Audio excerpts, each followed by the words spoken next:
పుట్టిన విష పుత్రికలు, ఆంధ్ర దిన పత్రికలు, పత్రికలు గోరంతలు కొండంతలు చేస్తాయి, కొండలు గోలుకొండలు దాచేస్తాయి. చలపతిరావు గారు చెప్పారు, nobody writes editorials, everybody writes proprietorials. Every proprietor is invariably owner of a jute mill or textile mill. It is not jute mill, it is జూటా మిల్, అబద్ధాల మిల్లు అన్నాడు. అంతే కదా. Freedom of press is freedom of owner of printing machines. ఇంకో మాట చెప్పింది, మనం press క్లబ్లో కూర్చున్నాం.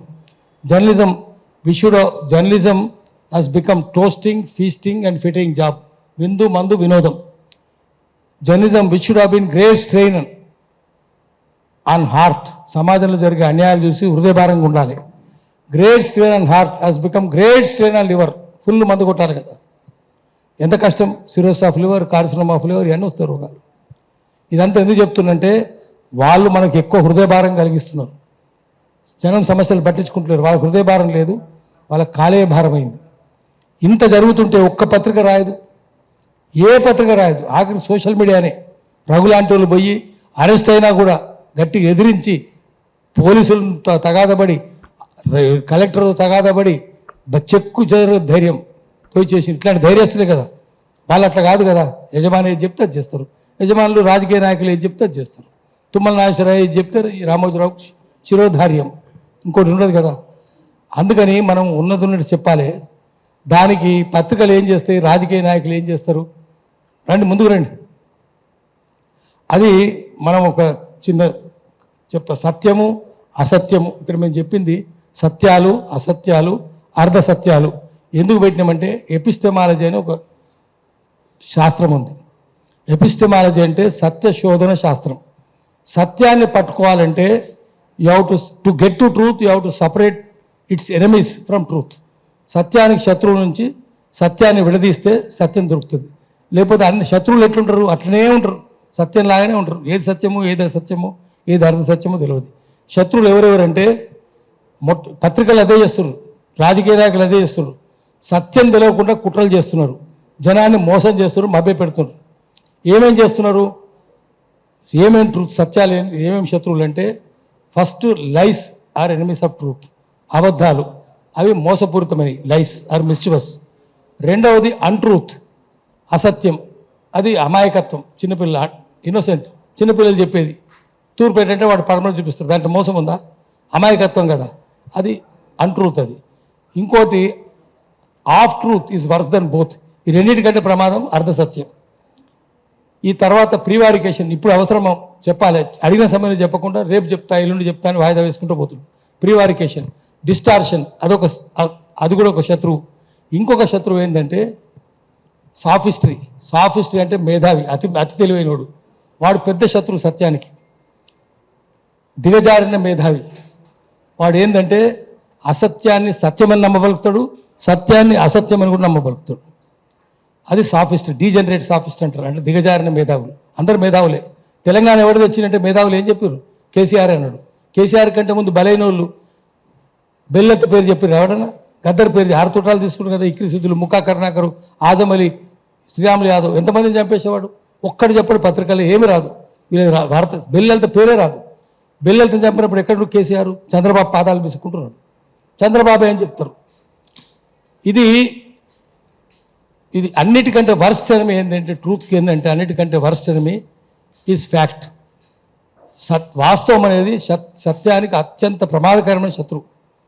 ఫ్యాక్ట్ ఏంటి, ట్రూత్ ఏంటి అంటే, ఆయన సైకిల్ దొక్కుతున్నాడు నేను ఉంటుంది. ఈ cycling is fact but not truth. ఎందుకంటే కాళ్ళు ఆడుతున్నాయా? ఆడుతున్నాయి. పెడల్ తిరుగుతుందా? తిరుగుతుంది. చైన్ తిరుగుతుందా? తిరుగుతుంది. చక్రం తిరుగుతుందా? తిరుగుతుంది. దమ్ము తీస్తున్నాడు, ఆయాసపడుతున్నాడు, రోపుతున్నాడు, చెమట కక్కుతున్నాడు. ఇవన్నీ వాస్తవమే కానీ సత్యం కాదు. ఎందుకంటే ఆయన స్టాండర్డ్ సైకిల్ దొక్కుతున్నాడు. ఎక్కడ పోతుంది స్టాండర్డ్ సైకిల్ దొక్కితే? ముందుకు పోదు కదా. ఇక బాగా నడుస్తున్నాడండి. ఎక్కడ నడుస్తున్నాడు? ట్రెడ్మిల్ మీద నడుస్తున్నాడు. ముందుకు పోతాడు ఆయన. నడకెట్లయితుంది అది? అందుకని ఈ ఇన్నిటిని సపరేట్ చేయాలి. అందుకనే మేము శీర్షిక పెట్టినాం, సత్యాలు అసత్యాలు అర్ధ సత్యాలు. సత్యానికి ఇంతమంది శత్రువులు ఉన్నారు కదా. ఆ శత్రువులు ఎవరెవరంటే తుమ్మల నాగేశ్వరరావు పెద్ద శత్రువు. ఆ తర్వాత తుమ్మల నాగేశ్వరరావు ఇట్లా చెప్తే అట్లా నడుచుకునే వాళ్ళు పొంగులేటి. ఆ జిల్లా అంతే కదా. ఎందుకంటే తుమ్మల నాగేశ్వరరావు చంద్రబాబు మనిషి. ఆ తర్వాత బట్టి నోరు కూడా ఇప్పుడు జరుగుతుంటాయి. ద్రౌపదికి అవమానం జరుగుతుంది, భీష్మాచార్యుడు, ద్రోణాచార్యుడు, కృపాచార్యుడు, అశ్వత్థామ నోరిపిండ ఆయన ఇప్పుడు. అందుకని వీళ్ళు శత్రువులు. ఇప్పుడు కాంగ్రెస్ ఏమైందంటే అది ఎల్లో కాంగ్రెస్ అయింది, పసుపు రంగు కాంగ్రెస్. తెలుగుదేశం ఏది చెప్తుంది, చంద్రబాబు ఏది చెప్తుంది, చంద్రబాబు శిష్యుడు తుమ్మల ఏది చెప్తే పొంగులేడు అదే చేయాలి, బట్టి అదే చేయాలి, రేవంత్ రెడ్డి అదే చేయాలి. అందుకని పేదలన్నీ గుడిసెలన్నీ గుల్చేసారు. ఎప్పటి నుంచి ఉన్నారు అక్కడ? మన మిత్రులు చెప్తారు, నేను పైన ఊరికే ఫోర్వర్డ్ ముందు మాట చెప్పిన, అసలు మందు మాట తర్వాత మన మిత్రులు చెప్తారు. అక్కడ ఎవరిది ఆఖరి కోర్టు మనం చెప్పిందే కరెక్ట్ అనేది. భూదాన్ భూములు అవి. ఎట్లా వస్తాడు కలెక్టరు, ఎట్లా వస్తాడు లోకేష్, ఎట్లా ఆర్డర్ ఇస్తాడు? వాడు లోకేష్ కాదు, జోకే వాడు సీసీఎల్ఏ అంటే. వాడు సీసీఎల్ఏ కూడా ఏంది, అప్పుడు ఇచ్చింది కూడా కేసీఆర్ దొంగనే, రేవంత్ రెడ్డి దొంగనే. ఆ దొంగలు ఉన్న ఇప్పుడు ఇక్కడ ఉన్నారు. తెలంగాణ సామెత ఏంటంటే మొసళ్ళు ఎక్కడ పోతాయి, మీ చెరువు ఎండిపోతే కింద చెరుగుపోతాయి, బీఆర్ఎస్ చెరువు ఎండిపోతే కాంగ్రెస్ చెరువుకి వచ్చిన.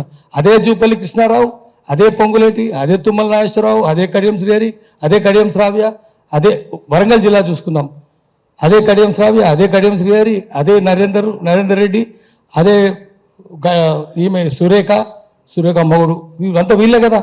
ఎక్కడ పోయినా వాళ్ళే, ఏ జిల్లా పోయినా వాళ్ళే ఉన్నారు.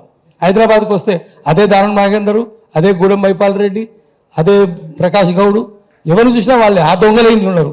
అందుకని ఇది తర్వాత తెలుగుదేశం పార్టీ చెప్పినట్టు నడుస్తుంది, చంద్రబాబు చెప్పినట్టే, ఆయన గురువు కదా. అందుకని ఇది ఎల్లో కాంగ్రెస్ అయింది, ఎల్లో జర్నలిజం అయింది, ఎల్లో కాంగ్రెస్ అయింది. జనానికి ఇంకేం తెలుస్తుంది? జర్నలిజం ఎల్లో జర్నలిజమే, ఎల్లో కాంగ్రెసే. అందుకని మనం ఉన్నట్టు చెప్పాలంటే ఆడికి జరిగింది ఏంది, ఒక్క పత్రిక ఎందుకు రాయలేదు, పత్రికలు బహిష్కరించమని చెప్పాలి. రామోజీరావు 1,00,000 నాగలు గంట దున్నుతున్నాడు కదా, ఏమైంది 1,00,000 నాగళ్ళు? 3,600 ఎకరాలు కబ్జా పెట్టిండు కదా, సాంఘి కోడ కబ్జా పెట్టిండు కదా, అందరు దొంగలే కదా. మరి దొంగ అయినప్పుడు ఏం చేస్తున్నారు? మనము మళ్ళీ సోషల్ మీడియాని నమ్ముకోవాలి. అన్సోషల్ మీడియాని కట్టగట్టి మూసినది మురికాలు వేసేయాలి. దానికోసమని ఇది పెట్టినాము. ఇది అందుకే ఇది చెప్పినాము, అర్థసత్యమని. మనం ఎందుకు చెప్తున్నామంటే వాళ్ళు ఎవరు రాస్తలేరు, రాయన వాళ్ళు పరుగు కూడా తీయాలి కదా. నువ్వు ఎవరితో కుమ్మక్కైనవరా, దొంగల చదువులు మస్తున్నావురా, గల్లాబట్టి అడగాలి కదా. ఎవరు రాడు, హైదరాబాద్ నుంచి పోయి వెలుగుమట్టిలో తీస్తారు. లోకల్ అని రమ్మంటే ఒక్కడు రాడు, సోషల్ మీడియా రమ్మంటే ఇట్లొచ్చి అట్లా వెళ్ళిపోయిండు ముఖం చూపించి. అందరికి చెప్పిన మెసేజ్లు పత్రికలు అందరికి పెట్టినాం, ఒక్కడు రాలే. పేదోళ్ళ ఉసురు కానీ ఆడబిడ్డల ఉసురు కానీ మంచిది కాదని నా అభిప్రాయం. నేను చాలా గట్టిగా నమ్ముతా దాన్ని. కాబట్టి ఎంత కష్టపడితే ఇల్లు కట్టుకోగలుగుతామో, ఎంత కష్టపడితే బతకగలుగుతామో అనేది ఒక పేదలకు మాత్రమే తెలిసి ఉంటుంది. ఉన్నోళ్ళకి ఆ వాల్యూ తెలియదేమో అని నేను అనుకుంటా. అందుకోసమే కాలా కష్టం చేసి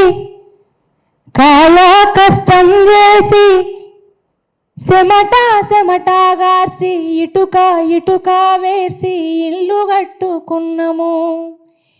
ఎదిగిన మా బిడ్డలనే పసిగుడ్డులుగా చూసి ఇల్లే మా పొదుగంటూ దాసి పెట్టుకున్నాము. ఈ రాబందుల ఆకలికి మా గోడు సెదిరే, నీకున్నదిరా తల్లి బాధ చూడే.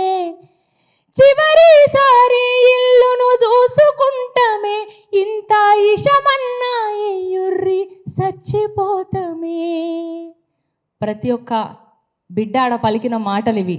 ఒక్కసారి నా ఇల్లుని నేను చూసుకుంటా, ఇదంతా బాధ ఎందుకు, మాకు కొంచెం విషం అన్నయ్యూరు, మేము చచ్చిపోతాము, ఎంత కష్టపడితే మేము ఇలా ఇల్లు కట్టుకున్నాము అని ఎంతోమంది ఆ విధంగా ఏడ్చిరాడా. మన కళ్ళతో చూసినాం కూడా. అందుకే అంటున్నాం, చివరిసారి ఇల్లును చూసుకుంటమే, ఇంత ఇషమన్నా ఎయ్యుర్రి చచ్చిపోతమే. నువ్వు కూల్చేది ఇల్లు కాదురా, నెత్తుటి ముద్దల్లా మా వల్లేరా. ఇది పేదోని కలగదరా, అసలు నీకెట్టా న్యాయమయ్యేరా. ఇది పేదోని కలగదరా, అసలు నీకెట్టా న్యాయమయ్యేరా.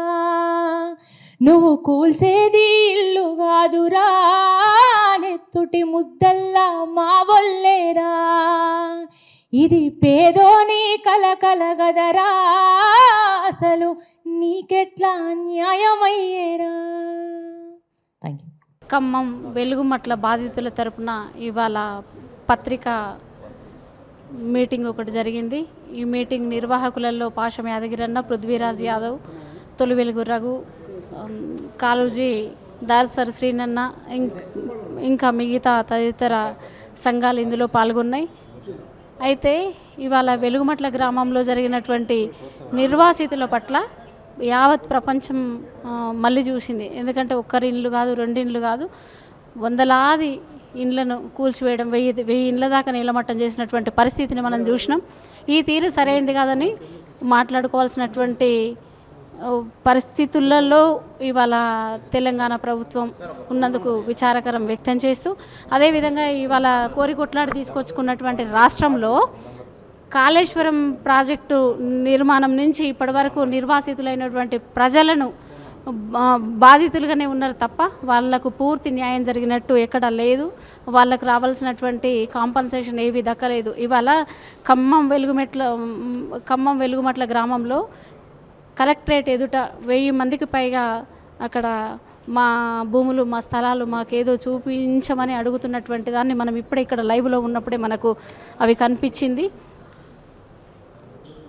ఒక పక్షి గూడైన పక్షికి స్వేచ్ఛగా నిర్మించుకునేటువంటి హక్కు ఉంది. ప్రకృతి వైపరీత్యాల వల్ల కూలిపోతుందేమో తప్ప మనుషుల ఆవాసాలు కూల్చేయడం మాత్రం చాలా బాధాకరమైనటువంటి విషయం.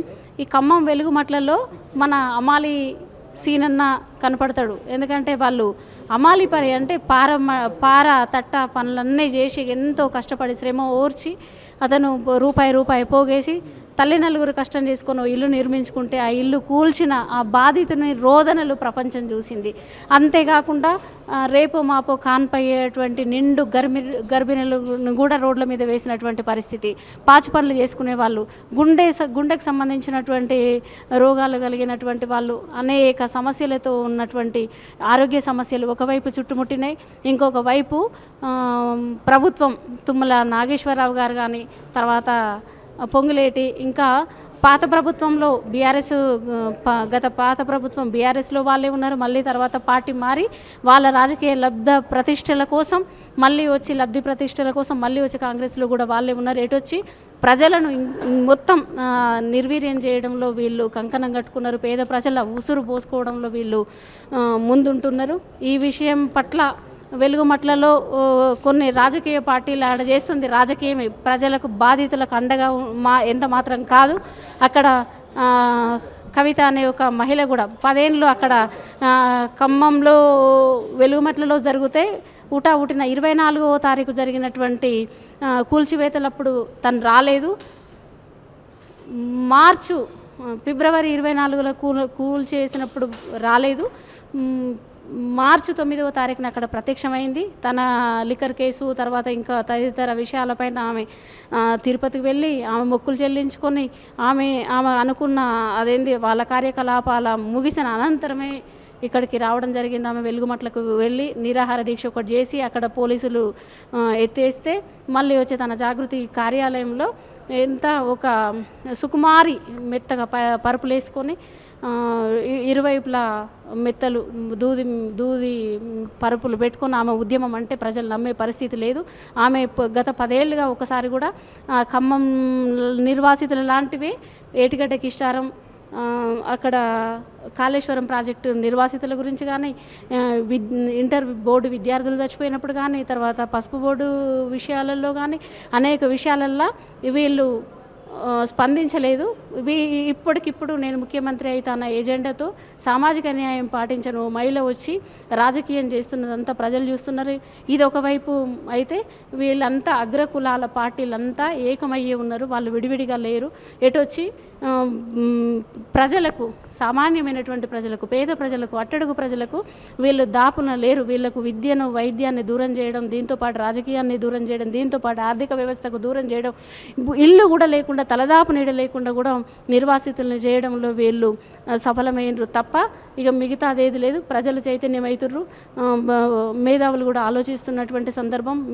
ఎట్టకేలకు ప్రజలే చైతన్యమై సాయుధ రైతాంగ పోరాటంలో ప్రజలు ఎట్లా భాగస్వామ్యమైనరో, తెలంగాణ మలిదశ తొలిదశ ఉద్యమాలలో ఎట్లా భాగస్వామ్యమైనరో అట్లా ప్రజలకు చైతన్యం దిశగా ఆలోచిస్తున్నారు. ఆలోచించాలి ప్రజలారా, మనం కలిసి పోరాడాల్సినటువంటి సమయం ఆసన్నమైంది. జై తెలంగాణ. సామాజిక తెలంగాణ, ఉట్టి జై తెలంగాణ మాకు అవసరం లేదు, సామాజిక తెలంగాణ కావాలి. ఇంకొక ఈ మీడియా సాక్షిగా నేను ఒక మాట అడగదలుచుకున్నా. ఇది ఖమ్మం వెలుగుమట్లలో జీవో ఏదో పాస్ చేసి రేపు మా భూ పంపిణీ 75 గజాల భూ పంపిణీలో పాల్గొన్న కవిత కుమ్మెరగట్టు సంఘటనలో 2 నెలల చిన్నారి చచ్చిపోతే ఆ విషయంలో మాత్రం ఆమరణ నిరాహార దీక్ష చేస్తలేదు. ఇక్కడ కూడా నువ్వు నిజమైన దానివే అయితే, నువ్వు సత్యవంతురాలివే అయితే, నీకు నిజంగా ప్రజల పట్ల చిత్తశుద్ధి ఉంటే మరి వెలుగుమట్ల ఉదంతం కోసం ఘటన పైన ఎట్లా ఆమరణ నిరాహార దీక్ష అని పూనుకున్నావో అదేవిధంగా కుమ్మెరగట్టు బాధితులు వాళ్ళ పట్ల కూడా పోరాడాలని హెచ్చరిస్తున్నాం. ఎందుకంటే నటన వీళ్ళంతా ఉద్యమమే తప్పుడు ఉద్యమం ఎటొచ్చి ప్రజలే చైతన్యం కావాల్సినటువంటి అవసరం ఉంది. ప్రజలారా మేల్కోవాలి, మనం వీళ్ళకు కాదు ఓట్లు వేయాల్సింది, వీళ్ళని కాదు ఎన్నుకోవాల్సింది, వీళ్ళ మోసాలను మనం ఖండించాల్సినటువంటి అవసరం ఉంది. ఒక వెలుగుమట్లే కాదు, రేపు పొద్దుగాల గాంధీ సరోవర్ తర్వాత హైడ్రా ఇంకా వివిధ రూపాలలో ఉన్నటువంటి ప్రమాదాలు మనకు పొంచి ఉన్నాయి. మన ప్రజల్ని మనం కాపాడుకునే దిశగా పోరాడదాం. జై సామాజిక తెలంగాణ, జై సబండ శక్తి. నా పేరు డాక్టర్ జతిన్ కుమార్. నేను తెలంగాణ రాష్ట్ర ప్రజాస్వామ్య హక్కుల పరిరక్షణ సంస్థ అధ్యక్షుడిగా మాట్లాడుతున్నాను. మీ అందరికీ తెలిసింది, చాలా దారుణమైనది. 1000 మంది ప్రజలని పైగా నిరాశ్రయుల్ని చేసినటువంటి వెలుగుమట్ల భూదాన భూముల కాలనీ గురించి ఈ రోజున తెలంగాణ మొత్తం తెలుసు. ఆ ప్రజలు కూడా 24వ తారీఖు నాడు ఇల్లు కూలిపోతే అప్పటి నుంచి ఇప్పటి వరకు తమ స్థలాలు తమకు కావాలని, ఆ 100 గజాల స్థలంలోనే ఇంకెవ్వరికీ ఇవ్వకుండా తమకే ఇల్లు తిరిగి కేటాయించాలని, అక్కడే ఇల్లు నిర్మించి ఇవ్వాలని చాలా గట్టి పట్టుదలను చూపిస్తున్నారు. అలాగే ఇప్పుడు ప్రస్తుతం ఉన్నటువంటి 31 ఎకరాల భూమే కాకుండా మరో 31 ఎకరాల భూదాన భూమి ఉంది. భూదాన భూమి అనేది 62 ఎకరాల 7 గుంటలు. అయితే దానిలో ఇతరుల అన్యాక్రాంతం అవటం వల్ల ప్రస్తుతం పేదలు 31 ఎకరాల్లోనే సర్దుకొని ఉన్నారు. 100 గజాల చొప్పున 1850 మందికి భూదాన బోర్డు వాళ్ళకి అనుమతి పత్రాలు ఇచ్చింది. ఇది 2014 ఏప్రిల్లో జరిగింది. అప్పటి నుంచి ఇప్పటి వరకు ఎన్ని ప్రయత్నాలు చేసినప్పటికీ 62 ఎకరాల భూమి వీళ్ళ స్వాధీనం కాలేదు. ఇది చాలా చట్టబద్ధమైనటువంటి వాళ్ళ న్యాయబద్ధమైన కోరిక. దానికి ఓపీడీఆర్ పూర్తిగా సహకరిస్తుంది. అనేక సంవత్సరాలుగా వాళ్ళ పోరాటాల్లో భాగం పంచుకుంటోంది. అయితే అకస్మాత్తుగా ఈ చుట్టుపక్కల పెరిగినటువంటి రియల్ ఎస్టేట్ బిజినెస్ వల్ల వాళ్ళు వచ్చి 2014, 2018 మధ్యలో ఇల్లు నిర్మాణం చేసుకుంటున్నటువంటి క్రమంలోనే తుప్పలు, పాములు, తేళ్ళు ఇలాంటి వాటన్నింటినీ రిమూవ్ చేసుకొని వాళ్ళు దాన్ని ఒక నివాసయోగ్యమైనటువంటి భూమిగా చేసుకున్నారు. ఆ తర్వాత వాళ్ళ కాలనీకి కొద్ది దూరంలో కలెక్టర్ ఆఫీస్ వచ్చింది. మరో పక్కన ఒక కొండ మీద రియల్ ఎస్టేట్ వాళ్ళు ఇల్లు కట్టడం జరిగింది. చుట్టుపక్కల ఇప్పుడు కబ్జాలు చేసుకున్న వాళ్ళు పెద్ద పెద్ద ఇల్లు కట్టున్నారు. వాళ్ళు ఎవరినీ ముట్టుకోకుండా 100 గజాల్లో చిన్న ఇల్లు వేసుకున్నటువంటి ఈ కాలనీ ప్రజలని ఖాళీ చేయించాలనేటువంటి ప్రయత్నంలో మొత్తం ప్రభుత్వ యంత్రాంగం కుట్ర చేసిందని చెప్పి మేము భావిస్తున్నాం. ఇది కేవలం ఒక 100 మందికి సంబంధించినటువంటి ఇష్యూ కాదు. ఇది పేదల నివసించే హక్కు మీద జరుగుతున్నటువంటి దాడిగా మేము భావిస్తున్నాం.